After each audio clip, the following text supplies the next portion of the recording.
All right, welcome back to another Catastrophe Healing Talk. And we continue our conversation about the ancient teachings that have been lost to the masses and are being brought back at this time.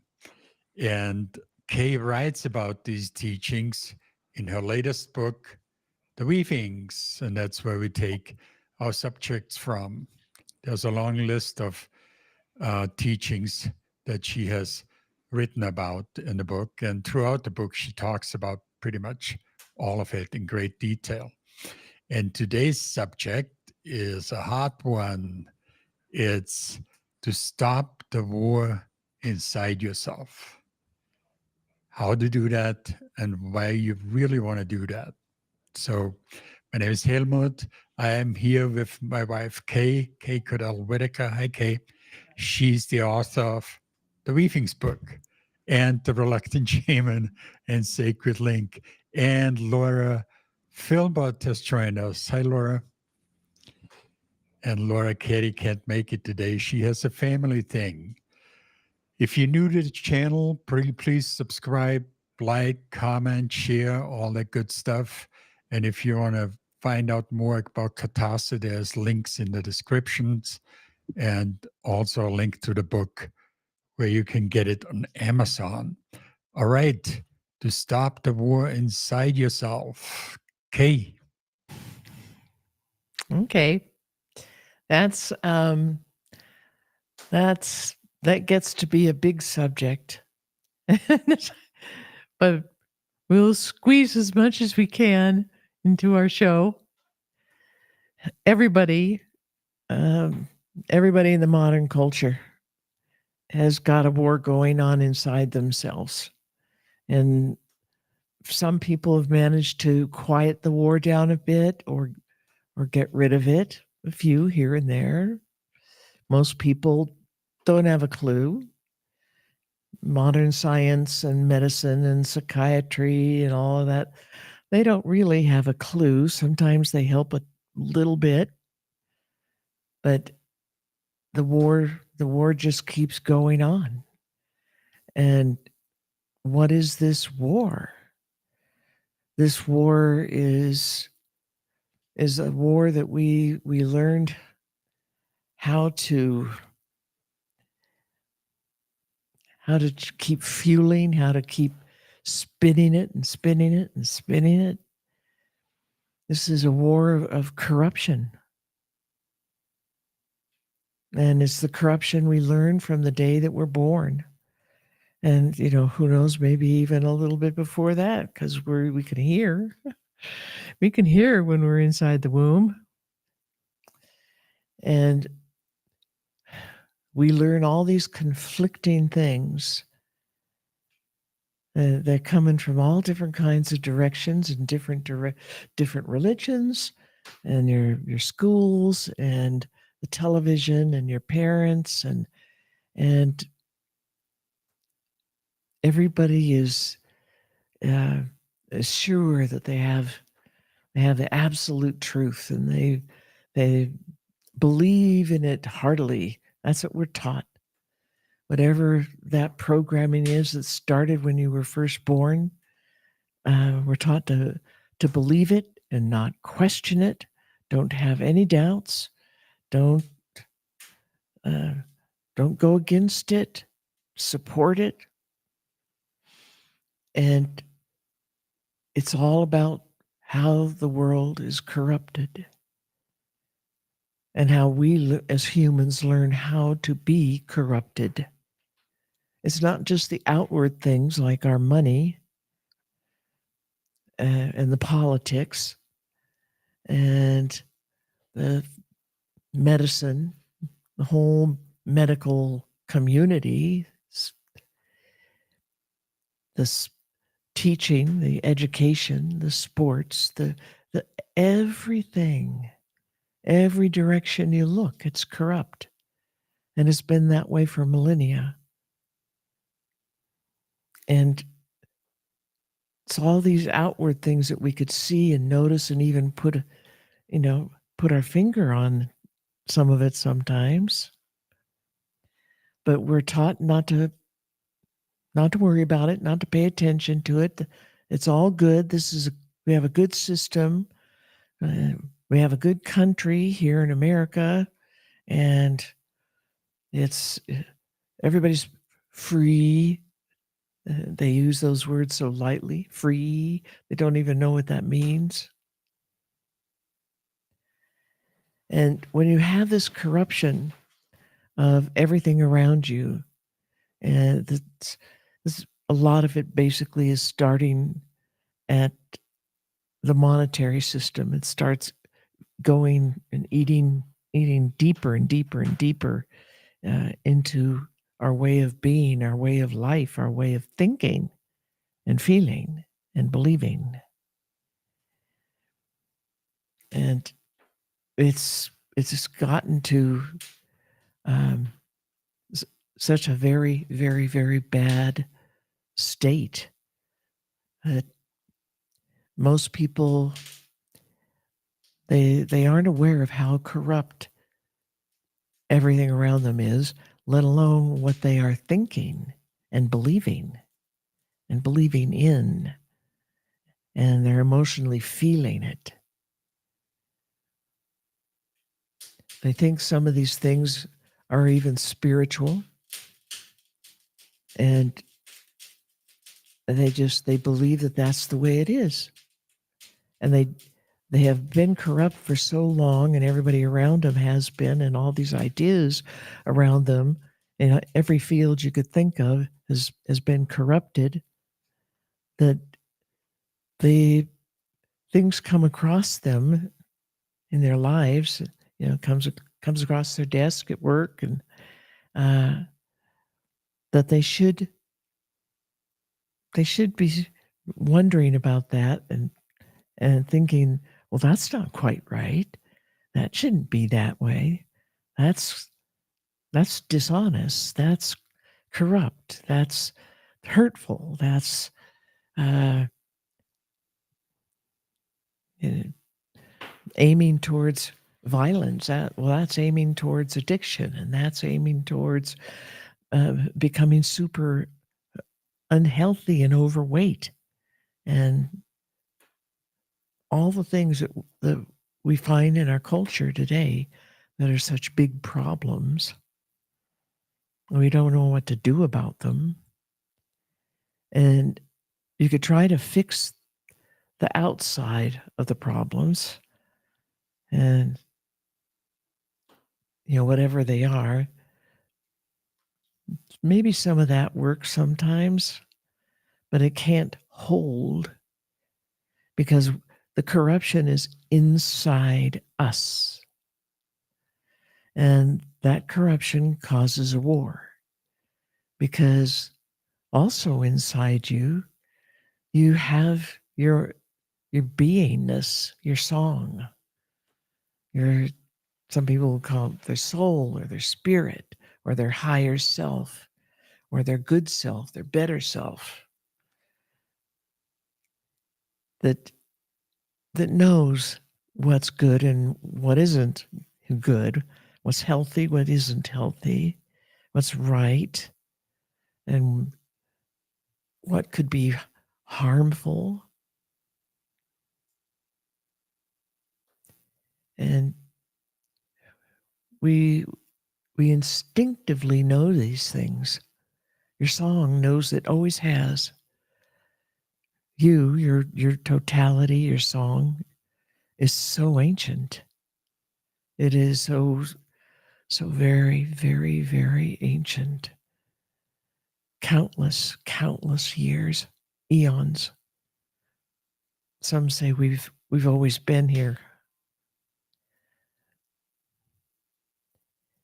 And we take our song as us as an entity, we take on different forms at different times in 3D time space, and have a lifetime as a being, as maybe a person, maybe an animal, maybe or as a planet or a star or part of a nebula or something something like that. We have that ability, we have that choice. And we've been doing that for eons and eons and eons. And we've been parts of many, many, many, many races.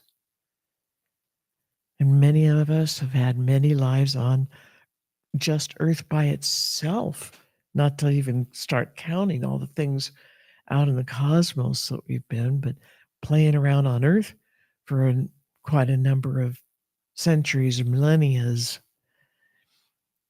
And we've had so many different kinds of experiences that are possible as humans. But the song, the totality, this greater part of ourselves, this knows love. It is love, and it knows it. And it knows the love of the universe, and it knows the love of everything else. Everything's alive, conscious, loving, giving, connected, so loving. And that part of you knows and feels that these things are corrupt. It can't be totally shut down and shut off and not listened to. No matter how good that programming has been to get you to believe all this other stuff. But when we're corrupt, when we're living that programmed modern culture life, we like most programming, it shuts you down. It kind of hypnotizes you. It turns off parts of you. It turns off your senses and parts of your mind and part of your feelings. It literally shuts the door. Sometimes pretty close to entirely, to consciously being aware of spiritual things. It just closes them out. It's you're operating on a whole different set of frequencies than would be needed for accessing the spiritual realm and the spiritual parts of things, spiritual part of ourselves, of our animals, the plants, the rocks, the crystals around us, the sky, the wind, the rain, the snow, the waters of the earth, the mountains. Everything's alive, everything's conscious, everything feels, everything thinks, and it's radiating out to us. It's radiating out the love and the goodness and the properness of how to live in a world like this, with this land and the mountains and the sky and the waters and all the plants and the animals, how to live with other humans, how to be fruitful, how to survive, how to continue. That's the first symbol in the weaving book is about continuance. That's what all these things that are alive, which we often refer to as the spirits. They know all this. They live this. They are this. They feel it. And we're born to be capable of feeling all of it, knowing all of it, remembering many of these things from birth, knowing who we are, to know your real self, your whole song, your whole beingness, to know who you are from birth. Because when we're born, we're a clean slate, and we know who we are. It just gets drummed out of us from this programming. And those people tell us that we are this and that and the other, and we should be this and that, and you have to grow up to be blah, blah, blah, and be this way and be that way, and be be like the rest of us, follow the herd, follow the asleep people. And when we're little like that, we don't know any different. We follow the asleep people, and we start learning how to be asleep and stay asleep and believe all that corruption. And so we have this pure knowing, eternal part of our essence, our beingness. This is why the Hedekas use that word song. It's such a poetic reference to try to describe the beautifulness, wonderfulness, the far-reaching magic that we are, everybody is. And then you have the programming with its corruption. And that's the war.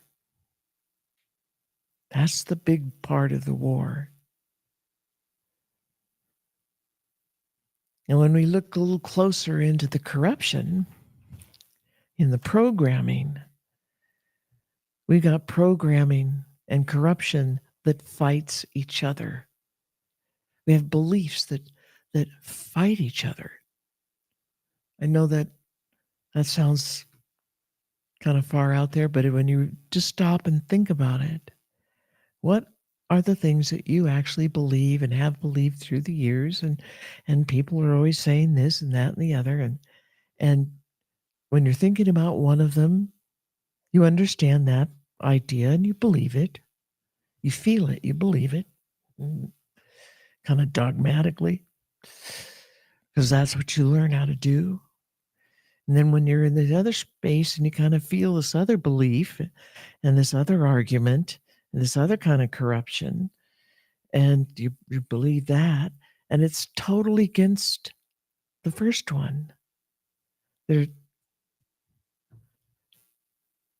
enemies. The war goes on. The war inside you fights. It's fighting and fighting and fighting and fighting 24 hours a day. The programming never sleeps. 24 hours a day. Think of what all that life energy, that body energy is being used up. Your life energy that's supposed to go towards you living and thinking and feeling and loving and knowing your song and knowing the connectedness and feeling it. You know it because you feel it. You feel it working. You feel the connectedness, things traveling on that connectedness, the energies, the life energies, the love, the thoughts, the individual ideas and thoughts that are coming to you. You are having your own and you think them out, and everybody out there gets that information because we're connected. They hear it, they feel it.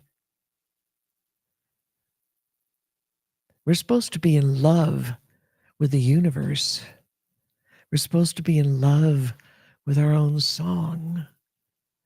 We're supposed to be in love with all the songs of the universe. If everything is alive and everything has a song, stop and think about that for a minute.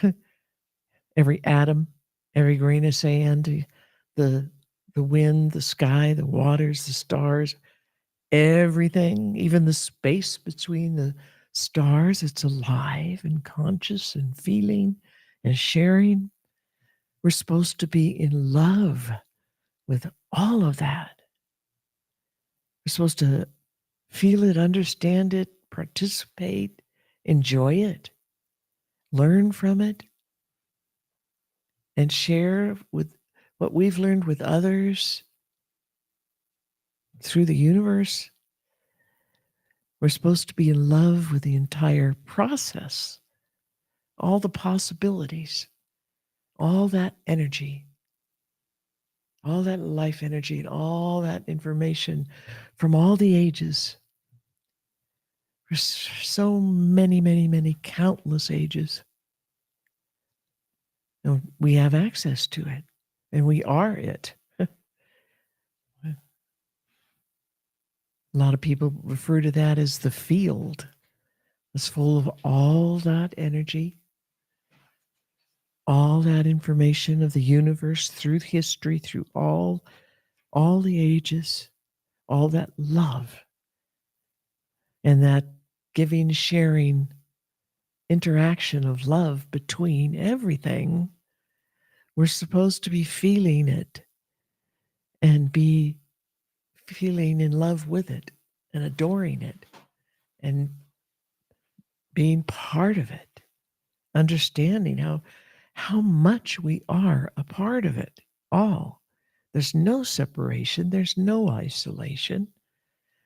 Those things are made up and pretend. That's pretend land from that propaganda, from the programming,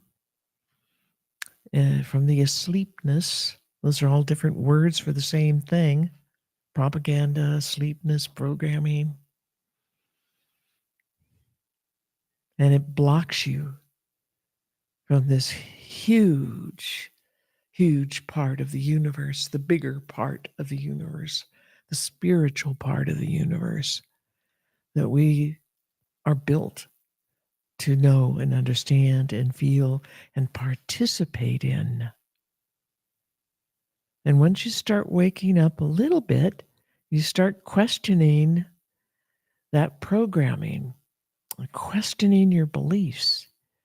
And why on earth do you believe two things that are so absolutely contradicting each other and creating all this stress in your body and fighting, literally destroying tissue while it's fighting and using up all your life energy,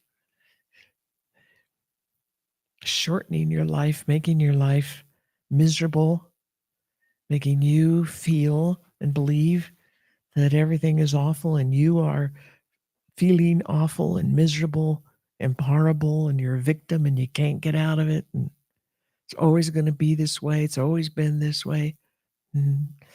No, that's the programming that says all that. The beauty of the world is all around you. All you have to do is let yourself perceive it and feel it. It's more of a feeling thing than a thinking thing. You can use your mind like the tool it's supposed to be to help you find all these different beliefs and all this different corruption that you've learned in your life. How many of you have grown up and if the family around you, family, friends, and your friends, and that as they're growing up into adulthood and having to get a job and pay taxes and stuff like that, that they start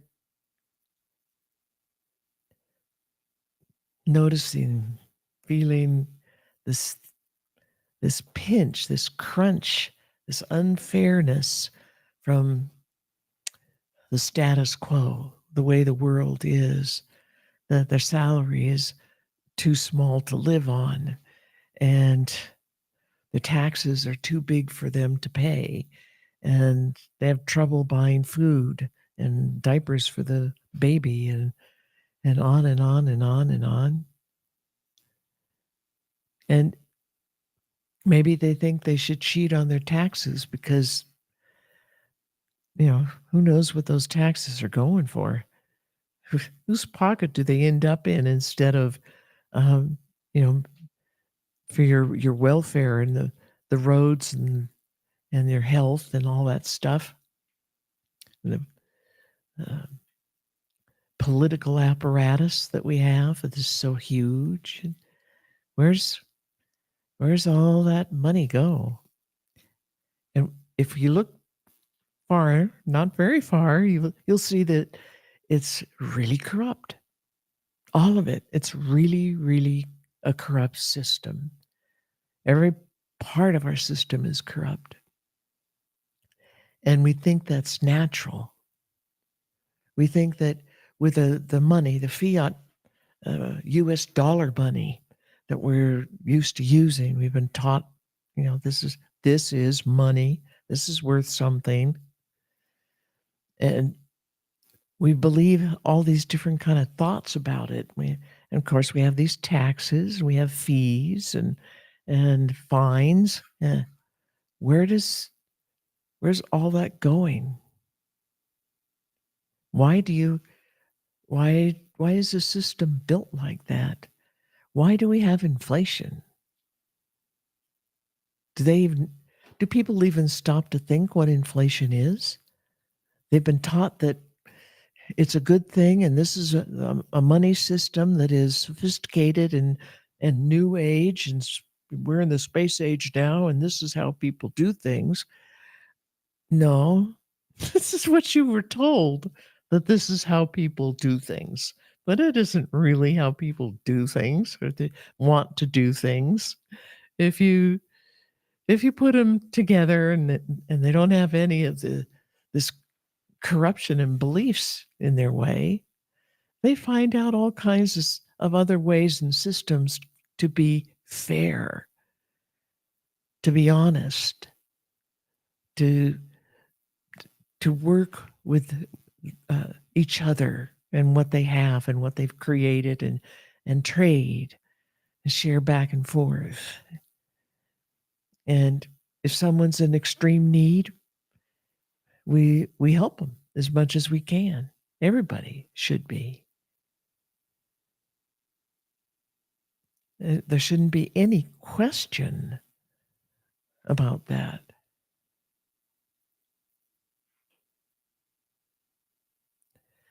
To steal other people's money, to just step into their lives and just force them, taking the money by force, taking their hard-earned work.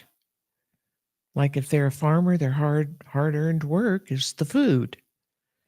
And they rely on that for the rest of the year. They probably, some of the neighbors rely on it too, with their trading system. If somebody comes and steals it all, is that right? Is that a wrong thing? Is that a bad thing? Is that a corrupt thing? Does it depend on who's stealing it?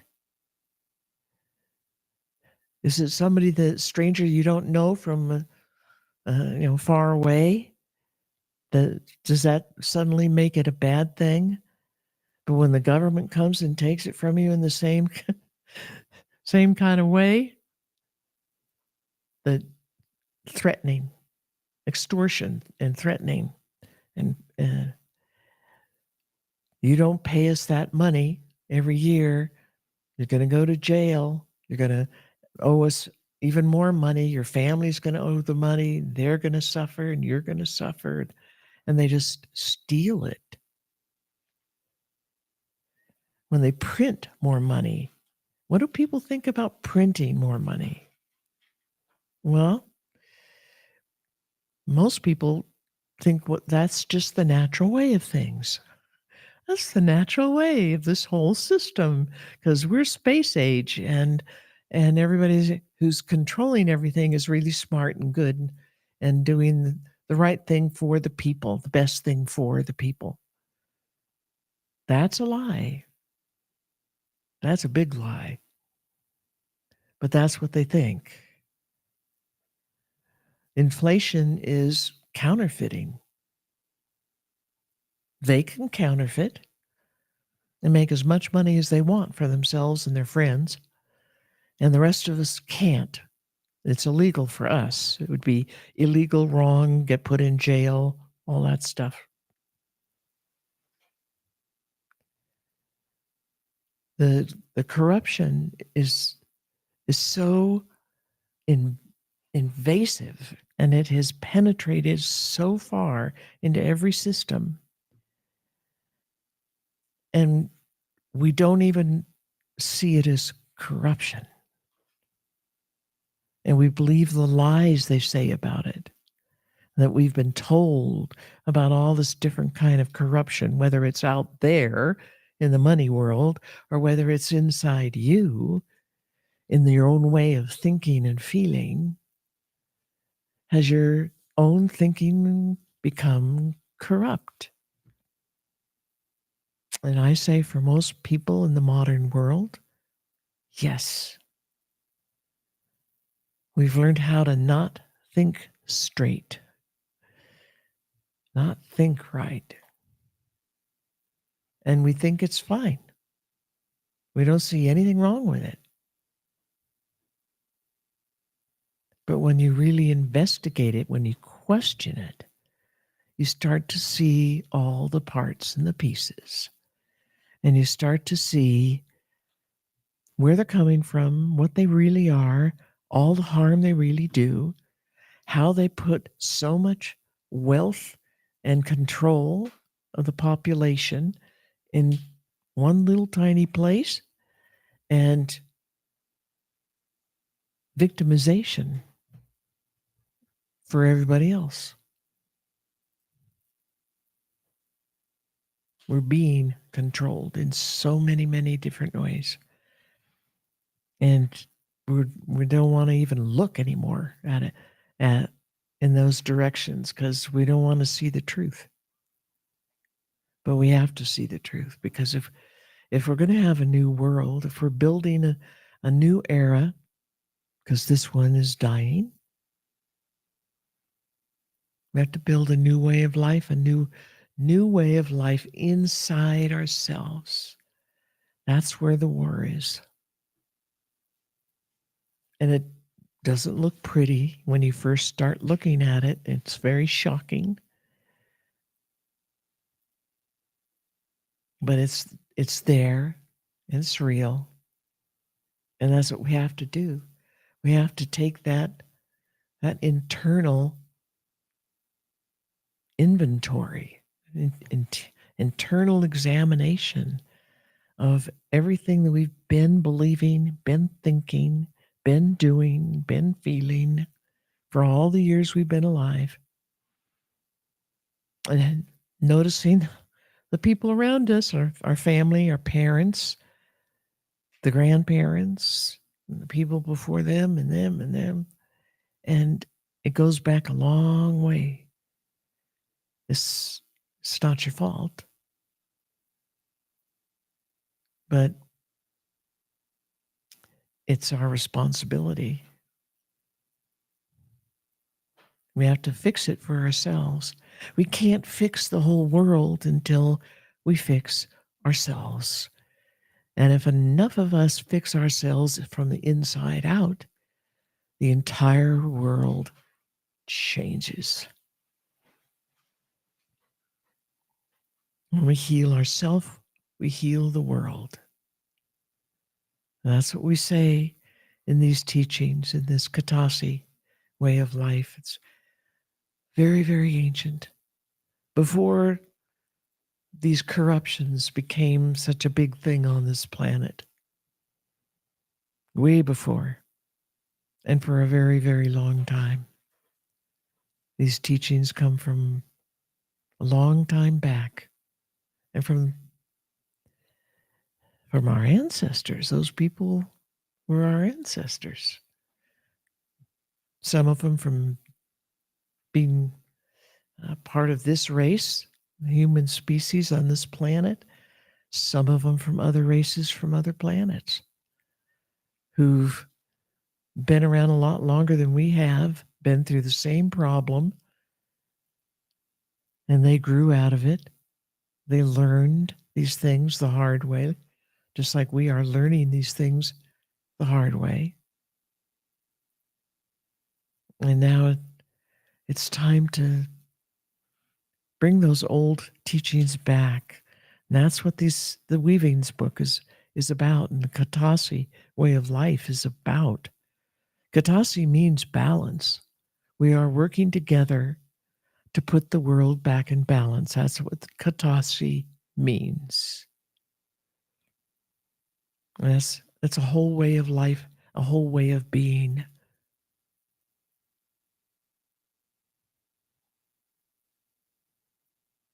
And that's the war. That is the war that has been going on for a really long time. And sometimes we see it outside of ourselves in a really big way, like humans warring with each other with guns and all that stuff. Sometimes we have to get quiet and look inside and find what's really there. What has been the truth of what's really there? Don't judge it. In Katasi, we have no judging, but just the truth of it. What's the truth, and what do you want your truth to be? How do you want to change? How do you want to really live?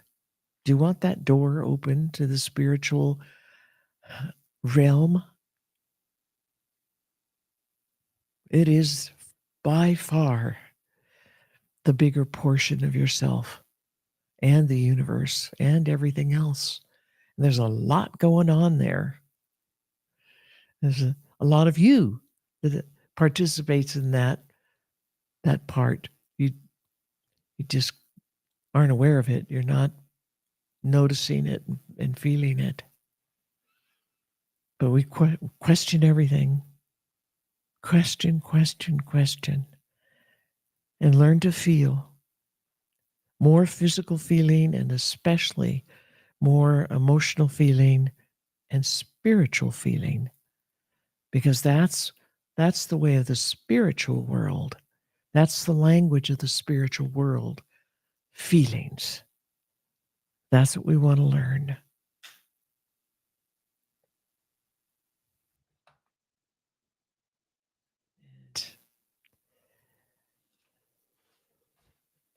It's your guys' turn to say what you think about the war inside yourself. I'd like for you to speak a little more to how to stop it, how to create peace How to create peace inside yourself instead. Okay. Along with the questioning and feeling, we do song ceremonies. We do gratitude ceremonies. We do forgiveness ceremonies. And you can find the ones that simple, easy ones that we use and the Egyptians have been using for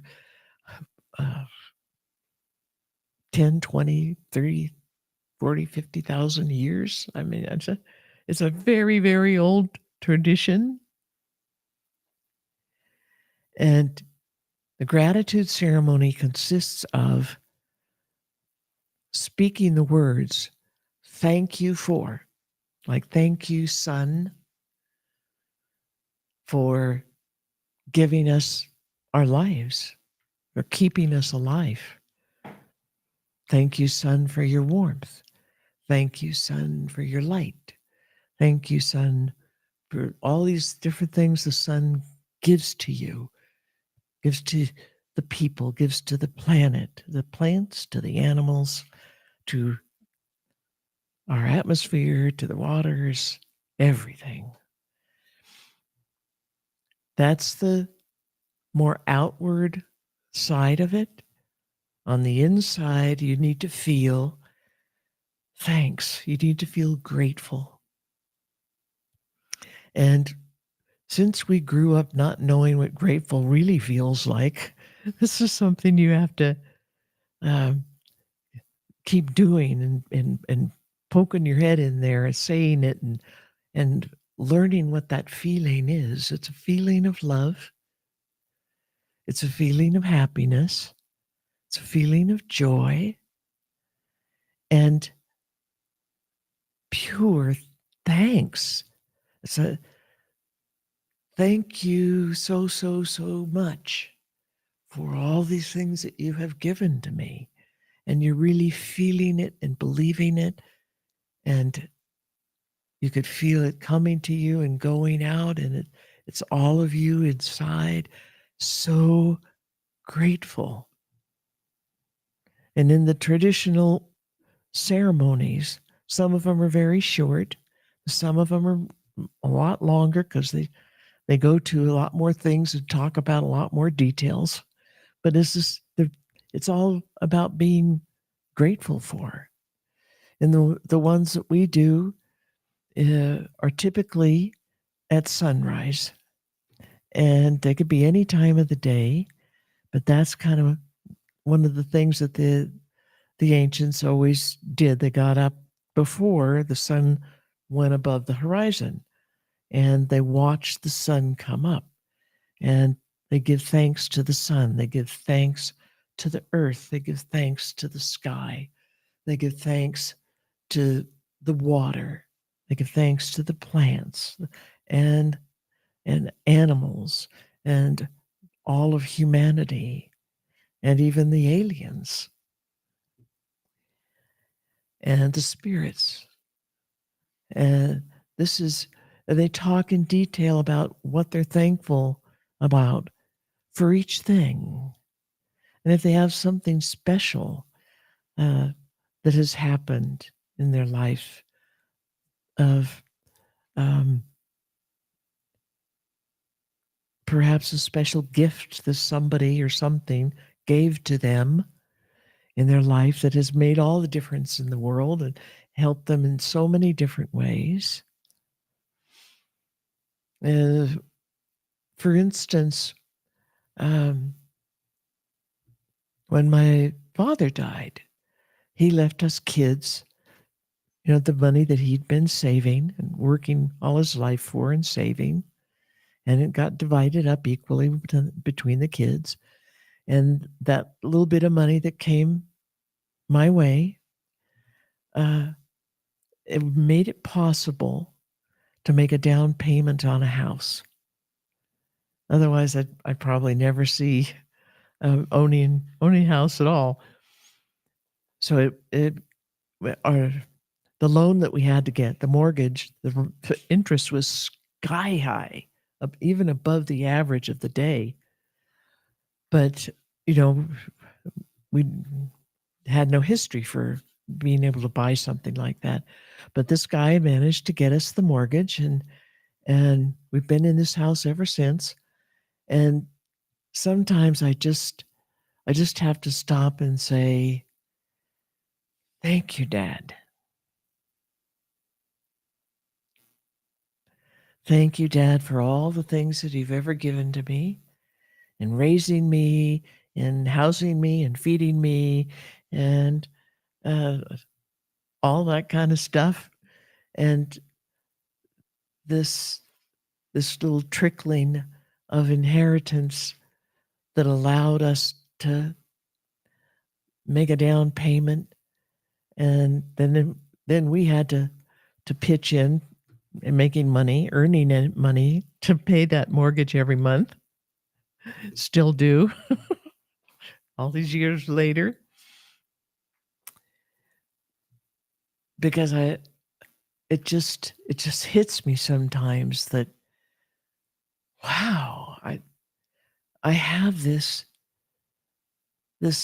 incredible thing that has become a luxury for the people, most of the people in America and in these current times, to own a house.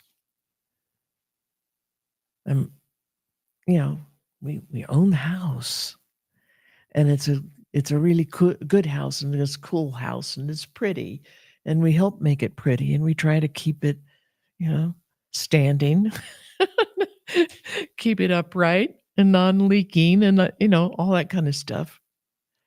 And it's served us so well through these years. And that gratitude, the super thanks for all of that just pours out and pours out and pours out and pours out. And that's what you aim for.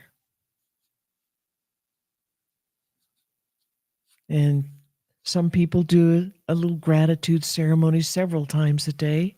Sometimes some people really like doing it just before they go to bed, or as they're laying down in bed to go to sleep. They do that ceremony and probably fall asleep saying part of that ceremony. It doesn't have to be perfect, doesn't have to be the same every time. It doesn't always have to be short or always have to be long or somewhere in between. I remember being in some sweat lodges. Those were really hot and really crowded. And there was a gratitude ceremony that was going on. And, the person who's running the sweat lodge, the water pourer, started a gratitude ceremony. And he starts with being very thankful for. And it might have been his idea to have it really short because it's so hot in there. But some other people have different ideas, and everybody, one at a time, says their gratitude ceremony. They aren't saying it together. It's each one person saying it out loud.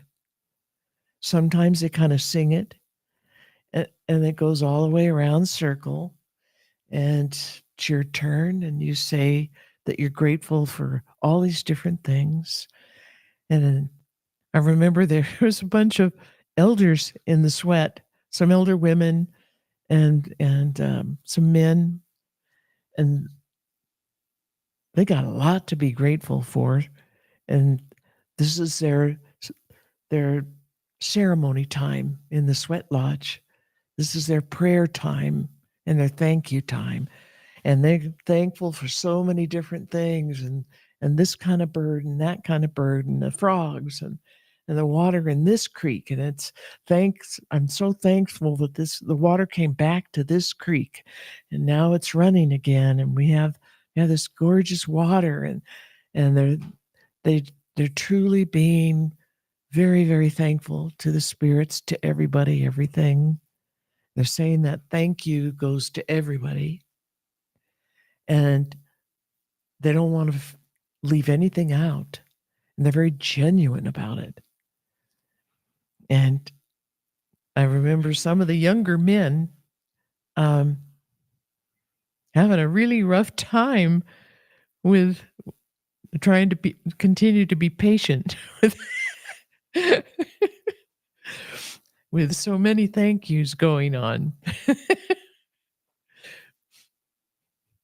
So everybody has their different ways, and what this does to how you live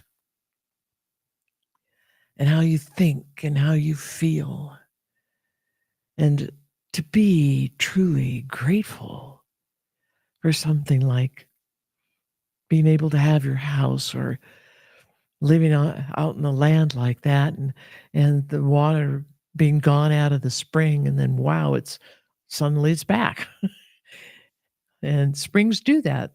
They go dry and they can pop up and go be wet again, and being so grateful. It's like every cell in your body is tingling with thank you, I love you, I love you, I love you, I love you. Thank you so much. Thank you for this water, for myself and for my family and for my people, and because everybody downstream is going to want that water, need that water as well.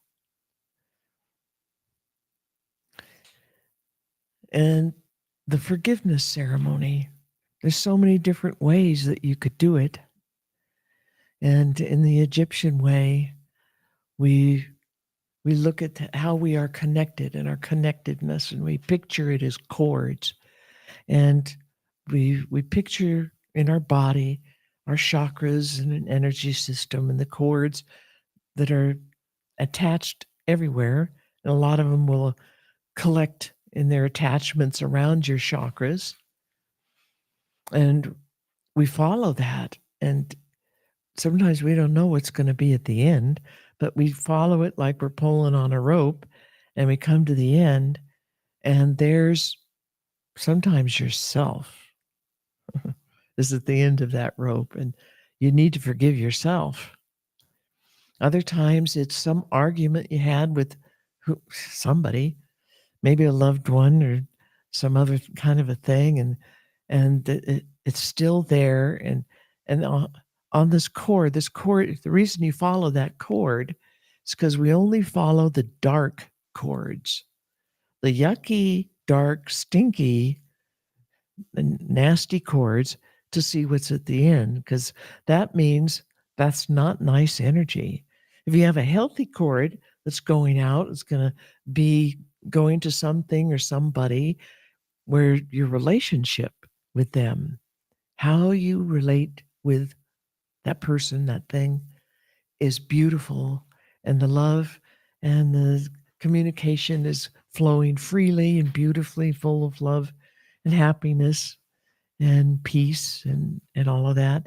But the dark ones, this nasty, black, stinky, yucky things, that's bad energy. And some tribes would call that, that's like bad medicine. That's the kind of energy that you would be using to send black magic. That's the real, honest, true nature of it.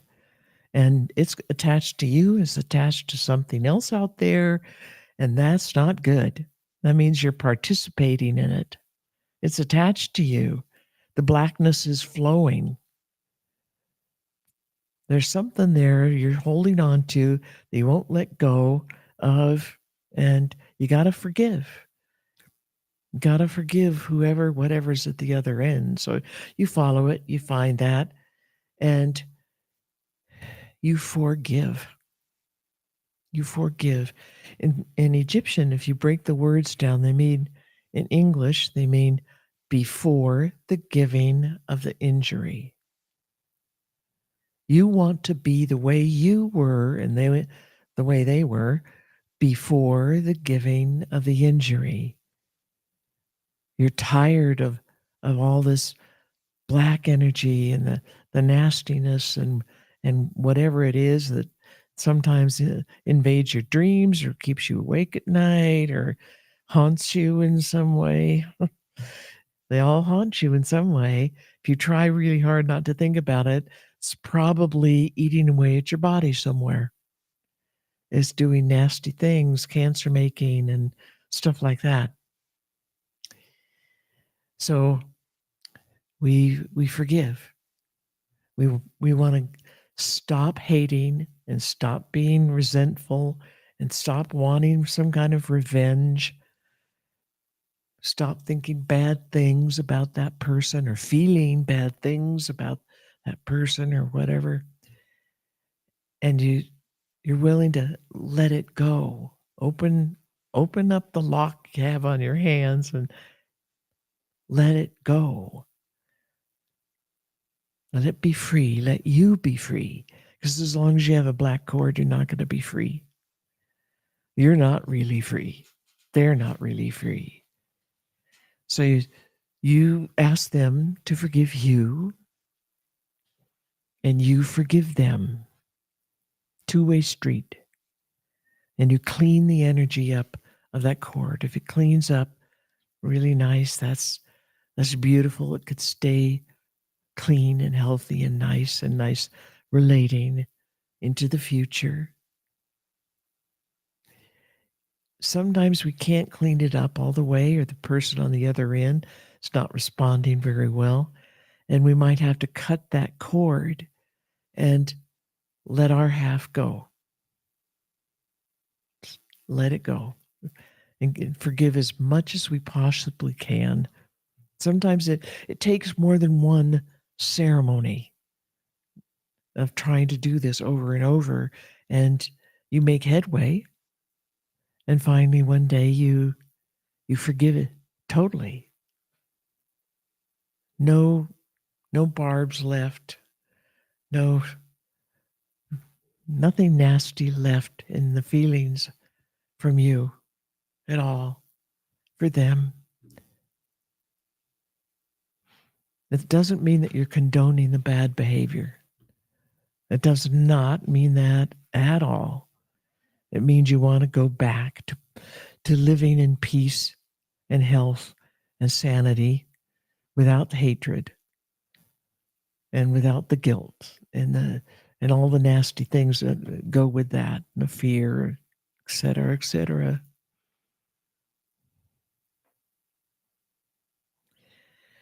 And we have song ceremony. Many people do song ceremony every day. Hedekas would do it, as as often as they could get away with. They loved it so much. The song ceremony is finding out who you really are. It's getting to that feeling place, that quiet, slowing down, quiet place of love and peace. And there's no more mental jabbering going on. And you feel that something happy. You remember something happy from your past. And what you're feeling, that happiness that you're feeling, is your song. Whatever was happening in that past, whatever was going on that was making you have that feeling, that is the feeling of the true you, your song, your totality. So we concentrate on that feeling of happiness, or that that feeling of love. Could be the feeling of falling in love. That's probably one of the biggest of them all. Fall in love with a puppy, fall in love with the new potential mate. That's really big. Fall in love with a baby. That feeling of love is the feeling of your song. Part of you is feeling them, their song, their beauty, their love. But most of what you're feeling is the part that's coming from you. And that's the feeling of your own song and your own beingness that has always been for eons. Ancient. So ancient. It's so vast. Huge. And been so many different places. And you can remember those places through time, doing song ceremonies over and over and over. The spirits will help you feel these things, bring back the memories of your song, and you feel yourself, the you-ness that is so unique individual piece of creator. That's the who and what we are. Unique, nothing else in the universe like it, or ever was, or ever will be. You are you. And you learn what that feeling is. And it's a feeling of great love and beauty. And it's full of things like forgiveness and gratitude. And the depths of beauty. Great, huge depths that beauty contains. That's what we are. That's who we are. That's what everything is, really. What we're living in this modern world, the outer world out here, is a pretend world. It's an illusion. And we've made it. We created it, and we live in it. We pretend it's real, and we act accordingly, pretending that that's real. And it's a horror. It's a nightmare. It's not the truth. The truth of things are in you, or are you, the actual real you, and the real everything else out there. The real beauty of this little bird I can see in the window on top of this beautiful tree. They're so gorgeous. They're so alive and thinking and feeling, and they have their lives, and he's coming closer.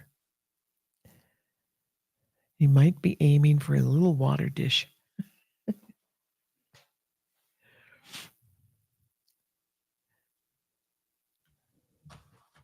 We want to feel those things. It's not a thinking thing. You can't think yourself awake. You can't think yourself free from all this corruption and all this, the war inside yourself and the war out there inside everybody else in the modern world. They all have a war going on inside them, and they're acting it out in the world. That's because they're stuck in that pretend reality. It's fake. It's lies. It has nothing to do with the real truth and the beauty and love and gratefulness and forgiveness and peace and happiness. This is the truth of everything.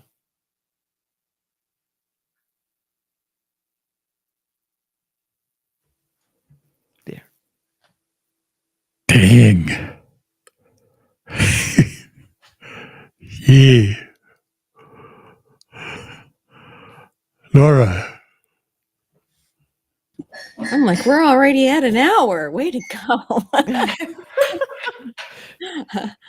I really want to thank you for sharing these ancient teachings. I think about where where am I still at war inside? And I think about where do I experience pain still, or suffering, or traumas, and that's often when I identify with putting my awareness on what's going on in the world, and I'm judging it. And it's like the teachings are just so wonderful, and that you start to perceive yourself as different because of the song ceremony, and then you pay attention to where you're putting your attention. And the first things we learn are the no-nos. An example of those are no judgments, no expectations, no assumptions. And those, that shows you where you're putting your attention, where you're putting your awareness, and how you're judging the world around you, and then hence experiencing it. And it's so freeing, because then you start to realize, oh, if I'm naming something, a certain thing, then that's where my consciousness is going. I'm creating that experience. And these teachings are just so powerful, in that they help you to be aware of what you're creating. And it's a step-by-step process to get to the point where you go, okay, where am I still warring inside myself? Where am I still creating that constriction? It's if you're not aware of where you're warring inside yourself, where you're causing that friction or that constriction, then it just continues. And like you said, your energy is being pulled and zapped and sucked from you, when you can be putting it into gratitude and gratefulness and thankfulness, and feeling the beauty. And I love these teachings, and I just wish everybody could start to go through the basics of it. If nothing else, just the call of your song, where you can learn the basics of how to take back your power, instead of just giving it away to the programming. And I'm still, I think, in the beginning stages, and I don't know if you ever totally get the part where you're not. It's really easy to identify with the craziness that's going around, the insanity that's going around, the dramas, the things that you identify with. It's just hard to pull back. I got to use an example of a new baby's born, and it's, for some people, it's like so much joy and happiness, and for other people, in the same breath, there's constriction because there's so much responsibility, and you don't know how it's going to go. I mean, it's just two different viewpoints of how you could perceive something as simple as having a beautiful baby. And there's a choice there. You don't even realize you have a choice on what perspective that you take of what's being shown in front of you. And we have it all. I mean, there's examples. Well, it's going on right now. I mean, there are examples in the money, and examples in the environment, an example of our government, and I mean, just there's tons of examples. Our attention is being pulled all over the place. But if you can have that foundation, and that's what's worked for me, that foundation of knowing who and what I really am, and then perceiving from that spot, perceiving from unconditional love, perceiving from gratitude, perceiving from gratefulness, and that everything's made out of unconditional love, then it's like, okay, this is here for a reason. I don't know what it is, and I can not name it. I call it not naming it. Like, I stand back and I see it like a newborn kind of would. It's like innocent. Okay, I don't know exactly what this is in my experience for, but maybe I can figure out how I can extend love into this moment or into this feeling and understand myself better, because that's the only power I really have. I can't necessarily change everybody else. You can give them the teachings, but if you aren't applying the teachings, are you going to wake up? I don't know. I think you'd continue to do the exact same things you've always done for who knows how long, a millennia. I don't know. I'm grateful. I'm grateful for the teachings. I'm grateful for the power it gives me. Where am I putting my attention and my consciousness? And the word that I've been dealing with this week that's been coming up is impeccable. I don't know why. I just keep thinking impeccable. Where and maybe that's a little bit too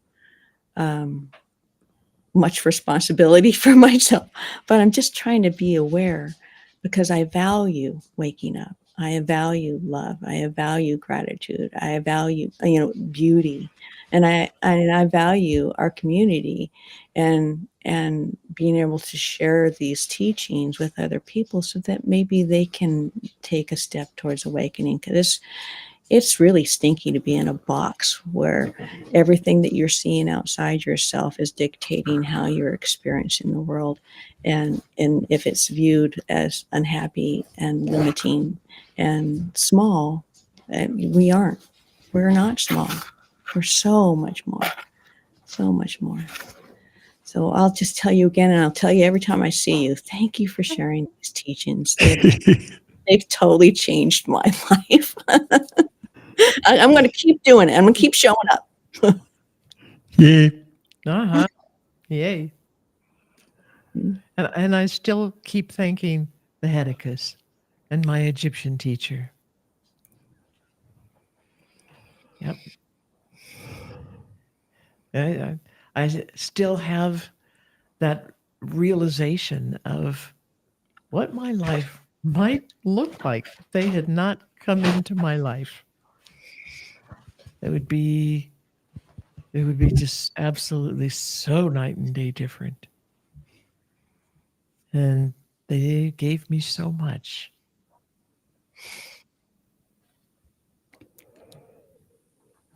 I almost have that feeling I could never repay them. And I'm sure they have that feeling about their own teachers when they were alive. And I'm sure it goes back every generation. That gratefulness.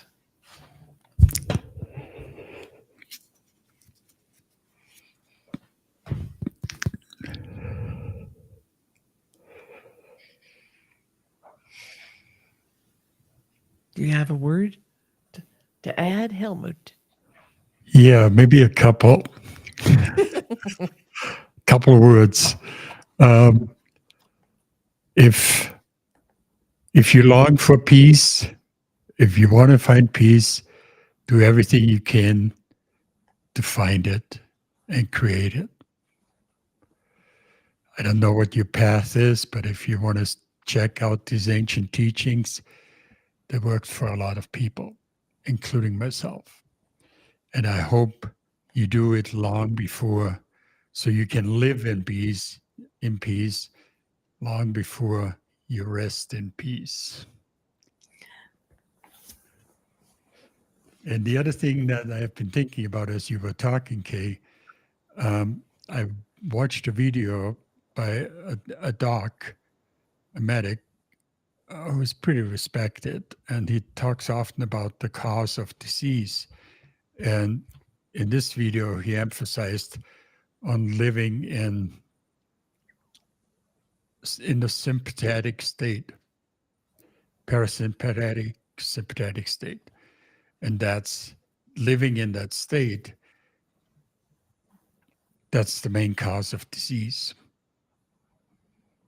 as he described it. So as long as you fight those wars inside yourself, you're making yourself sick. So stop it. Find a way to stop it. Yeah. I hope you will. So, as I said in the beginning, a lot of this stuff is in this book. There's a link below. You can check it out. And here's even a QR code if you want to click on that, and that gets you to the same page on Amazon.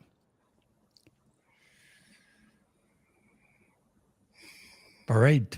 Beautiful talk. Thank you, ladies. Thank you so much. Thank you, everybody for joining us live, and everybody who listens to this later. Thanks for taking the time. And if you feel inspired, like, comment, share. It helps. Yeah. It really makes a difference. All right. We good? Mm-hmm. Beautiful. We love you. Thank you too. And thank you everybody who's currently listening and who will be listening. Thank you so much. Love you more than there are words. Bye-bye.